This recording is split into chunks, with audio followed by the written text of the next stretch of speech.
House of Representatives moves to establish Center for Vaccine Research and Development in Nigeria. House seeks amendment of the National Health Act to enable stiffer penalties on violators.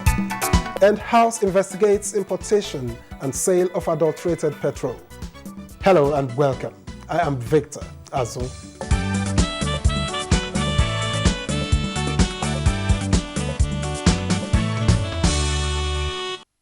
The House of Representatives is working on a legislation to facilitate the establishment of a Center for Vaccine Research and Development in Nigeria. National Assembly correspondent Lami Ali reports that the bill to that effect passed second reading during plenary. The establishment of the Nigeria Center for Vaccine Research and Development, the lawmakers noted, is in conformity with what obtains in other countries where a Center for Disease Control and Center for Vaccine Research and Development exist side by side. I believe it will offer Nigerians and Nigeria a very special opportunity where vaccine can be studied in a research center in relation to our peculiarities. There are some vaccines that you acquire from Western world, you take it for 2 years, you will never have typhoid. Our people need to do that. Even on issue of malaria, reinforce the Nigerian Institute of Veterinary Research involved in JOS so that they can be able to carry out their mandate. The manufacturing is the end point. We have to research first to develop our own vaccine and to save a lot of billions we are expending. The bill seeks to enhance research on infections that pose a risk to public health.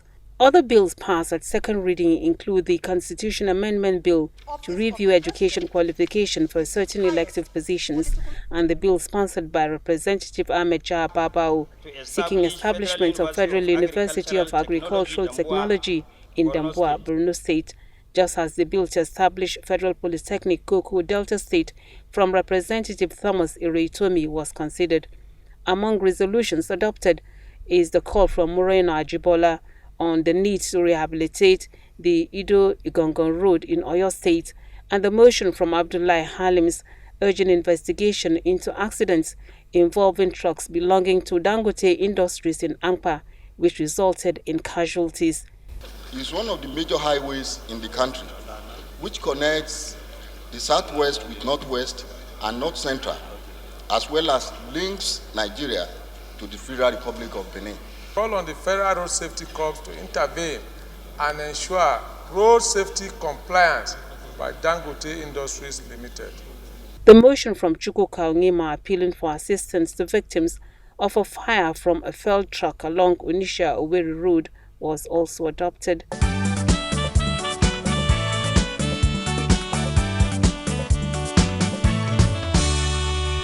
Now, the House of Representatives is seeking amendment of the National Health Act to enable imposition of 500 million naira fine or imprisonment on violators.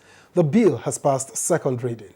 Section 46 of the National Health Act states that no public officer shall be sponsored for medical checkup, investigation or treatment abroad at the expense of the public except on referral and recommendation by a medical board and approved by the health minister or commissioner. The amendment bill from Sergio Sogun seeks to address the lacuna. cure the defect in the act because there is no punishment for flouting it. It's an amendment to an existing act. That there's a gap. The bill hopes for improvements of the nation's health sector for the benefit of citizens. House members also passed for second reading a bill that seeks to give traction to federal government's agricultural development efforts through the establishment of an agricultural trust fund. Not any government in the past has given due consideration and quite an excellent intervention to the agricultural sector than the present government led by Muhammadu Buhari. Of course, we would like to have more. This bill seeks, amongst others, to use the instrument of the trust fund to procure agricultural equipment for onward transmission to agricultural units in subsidy arrangements. The motion from Deputy Minority Leader Tobi Okechukwu urging authorities to curb rising cases of ritual killings was adopted. Declare a national emergency on ritual killings in Nigeria and call on national orientation agents, parents, heads of schools, religious leaders, and the media to undertake a campaign to change the negative narrative that is bedeviling our society. Also adopted was the motion from Julius Pondy calling for investigation into explosion of a crude oil vessel at Escravos Estuary in Delta. Call on the federal government to urgently mitigate the effect of the explosion on the affected communities. House also urged the establishment of fire stations at fuel tank farms to arrest fire outbreaks as raised by Thomas Ereitomi. Meanwhile, the ad hoc committee set up to investigate illegal charges on contracts by ministries, departments and agencies of government has been inaugurated. The unlawful imposition of administrative levies and charges ranging from 5 to 25% of contract sums on contractors significantly inflates the cost of projects. In the spirit of the present administration that is against corruption, we are saddled with this responsibility.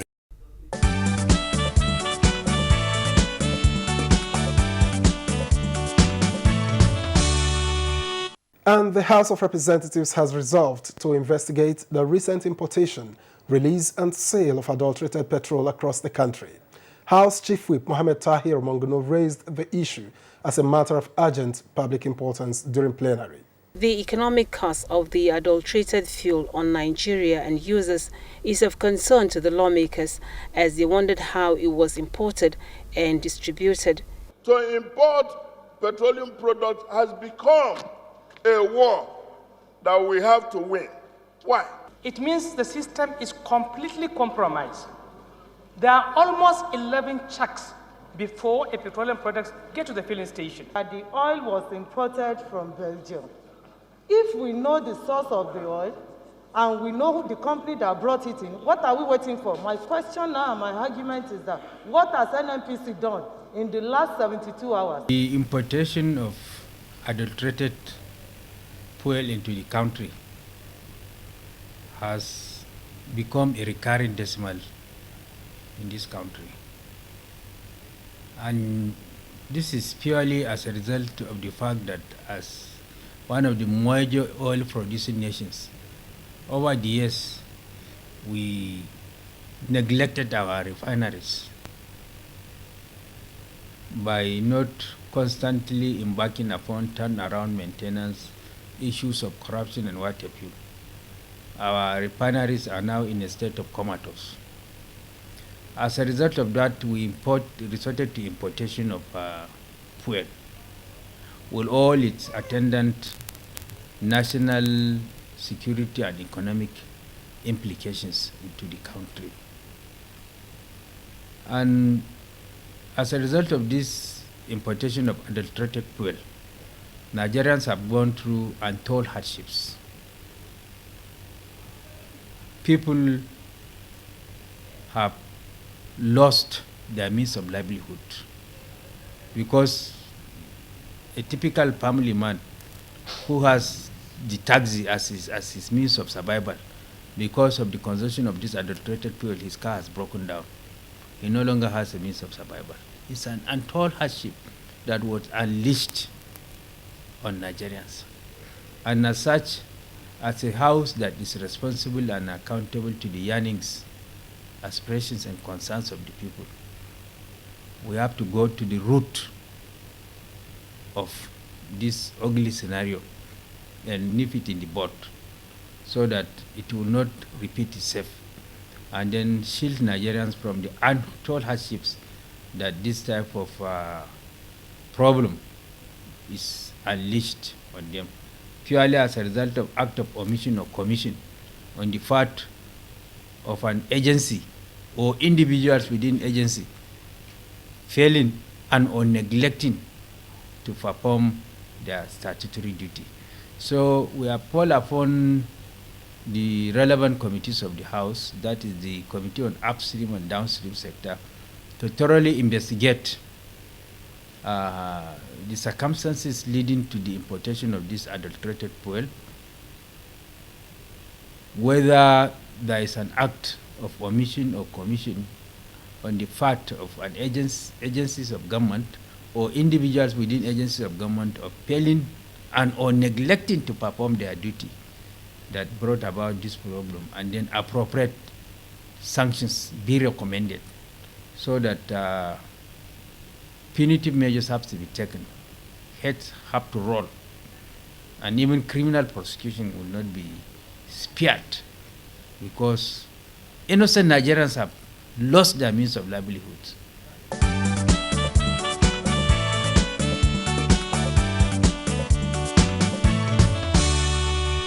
Bill and act are some of the most commonly used terms in the parliament. Is there a relationship between the two? How do they differ? We went to the Chairman, House of Representatives Committee on Rules and Business to explain.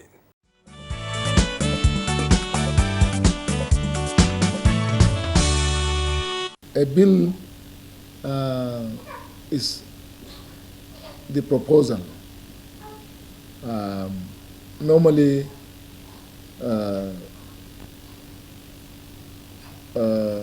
whenever an individual or the government wants to enact a law, it normally brings it to the House, to the Parliament, in form of a bill.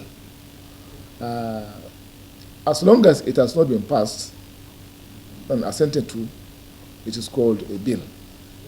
So you can amend, you can do a lot of insertions, you can remove, you can subtract, you can add. By the time the bill goes through first reading, second reading, third reading, and is assented to by Mr. President, then it becomes an act. One is a proposal, the other one is now a formal, is now a law. So it's a bill in as much as it has not been, it has not gone through the mills, it has not been assented to. But once it is assented to, it has become an act.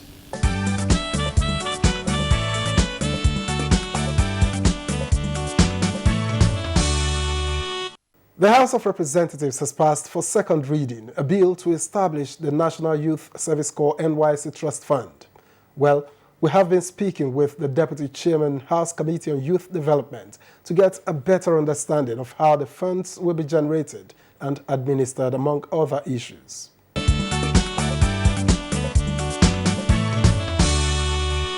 The NYSC Trust Fund bill is generated during the time of Major General Shaibu Ibrahim, the DGs of NYSC. Indeed, this trust fund bills is seeking the attention, seeking to the kinds of models that they can put in place to ensure that when the corpers when they are graduating or leaving the camp, haven't learned a lot from in terms of the different entrepreneurship skill acquisitions in the orientations camp, and as they are going out to the general publics, some may not have the interest to join the white-collar job. Rather, they want to be on their own, or they should have a kind of a business to start with. You understand? But one thing that will not bother them is the issue of the capital. You have the knowledge, you have the ideas, you have other factors. But you want to have all these factors. If you don't have the capital that will ginger you to move you from one level to another, that's what they call in the ABC to the next level, then automatically all that you learned, it becomes an handicap. So this bill is seeking to address such an issues. That's what it comes from the Major General Shaibu Ibrahim, so that he would address these issues. Majorities of Nigerians that he what they call it, he takes care of at the period of camp. Most times you can see the 30,000 what they call it, candidates that are passing through the NYSC service scheme. So once you should know, the scheme is all about the unity of purpose in Nigerians. As a result of that, many people from the southern part of the country comes and do their service in the northern part of the country, whereas others from the northern part of the country move down to the other side of the country, that's the southern part of the country, and do their own service here by rendering their own contribution service to their mother's nations. Is that right? Now, if you now look at it, when you are living in your own areas, let me take, for instance, if you are living in the northern part of the country, if you get to the southern part of the country, you might exploit some opportunities there you see a lot of opportunity. You haven't learned a lot in the camp. Then you want to explore, you want to make good use of the opportunity that you have. If you don't have the capital to start off, it's another thing. Vice versa. Somebody from the north, from the south more particular, comes to the north. You see an arable land, fertile land, you understand that, after finishing my corps service, I wouldn't mind if I can have a land, so hectares of land, what I learned in the school and what I learned in the camp. And the camp meanings, if I have a startup capital, I should be able to I'll have to cultivate certain hectares of land so as to contribute to the GDP of the country. Now, all this boils down to issue of capitalizations. Then that's why the Major General calling for the attention of the general public in Nigerians entirely that this bill should come and pass. When it passes, definitely it will reduce the burden. Most students that live in the university come to pass through the training will have something tangible to hold on to serve as a capital that will now help them to actualize their dream.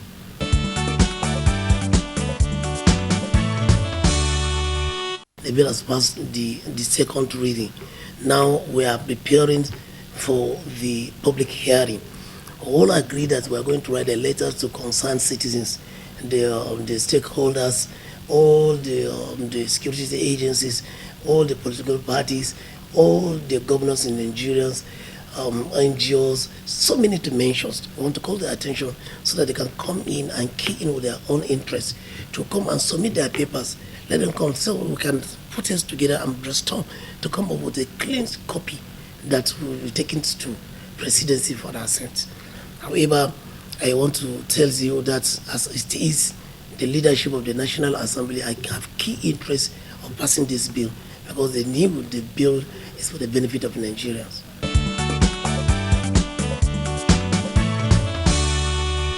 Now, why the general members in the floor at the Hollow Chamber have concerns to not only the leadership, because NYSC is constitutional.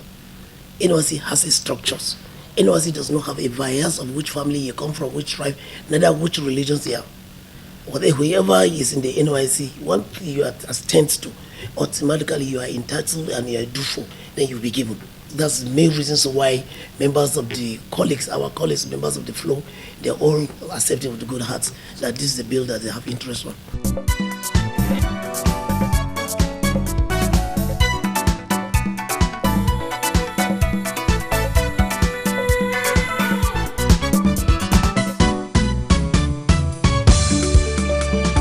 Nigeria's next general election is now just a year away, and a lot of questions are again being asked about the role of money in politics.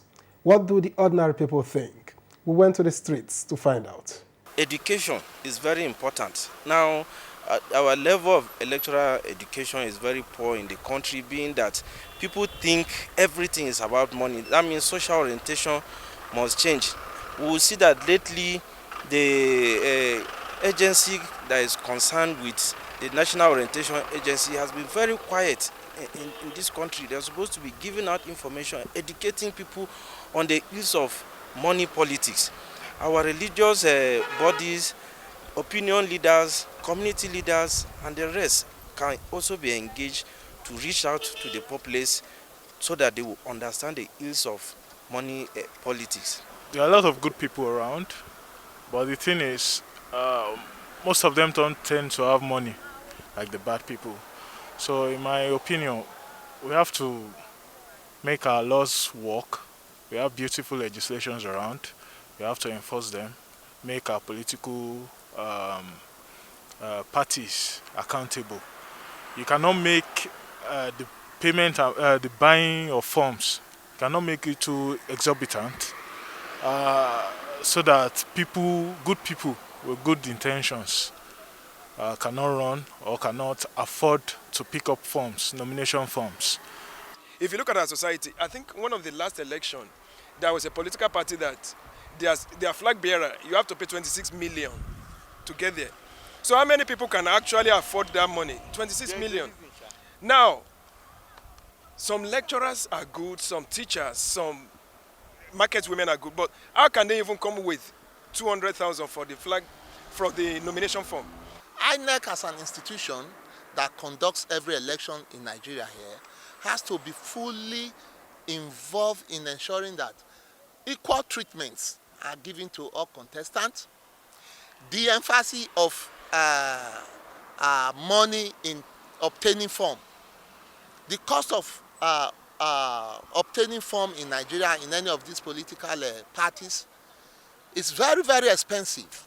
And as a result of that, it's only those that have that huge amount of funds that can really collect form to even vie for any position within Nigeria as a nation.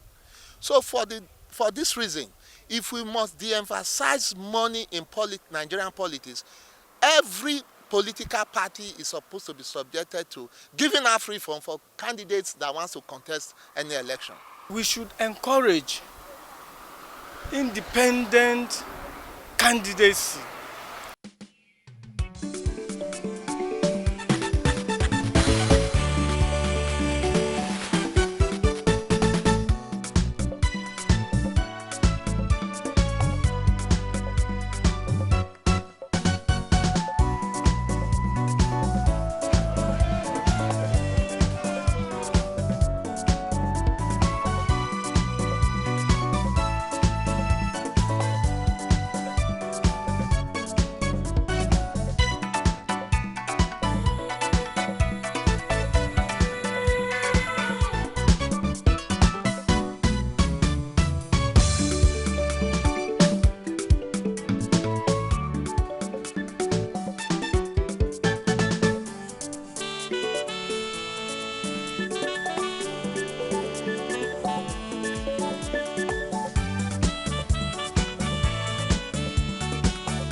As the elections draw ever closer, the committee segment features House Committee on the Independent National Electoral Commission, INEC. We engaged member of the committee, Chinedu Oga, who brings us up to speed on how the committee is living up to its mandate.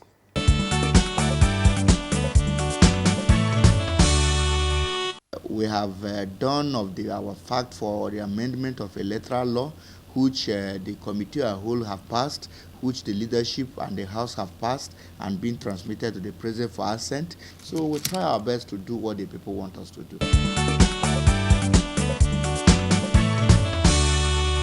I ask the question of the priority of the welfare of the staff first, because if you are talking you to achieve result and the staff that are working with you are not fed well, they will sabotage. And you find out what is placed before us, how they are preparing. So definitely, it's taking us somewhere in this country. The chairman of INEC is doing perfectly well, and with team players. So what we need as a National Assembly, we will continue to support him, to give him a very good budget that will make sure that they succeed in what they are doing.